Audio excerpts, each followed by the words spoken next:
Mexican prickly Poppy या सत्यानाशी का पौधा बहुत ही खूबसूरत पौधा होता है। सत्यानाशी एक अमेरिकी वनस्पति है। ये भारत में सब जगह पैदा होती है।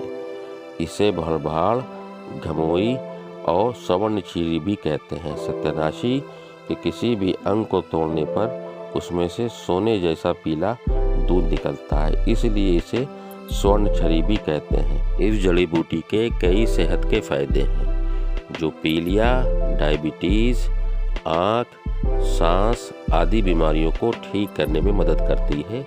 यह वनस्पति हिमालय क्षेत्रों में भी ज़्यादा पाई जाती है। सत्यानाशी के पौधे में एंटीबैक्टीरियल गुण पाए जाते हैं। इससे त्वचा पर जो भी बैक्टीरिया से संबंधित परेशानियां होती है उनसे छुटकारा मिलता है। पीलिया जैसी खतरनाक बीमारियों के लिए भी सत्यानाशी का पौधा रामबाण इलाज करता है।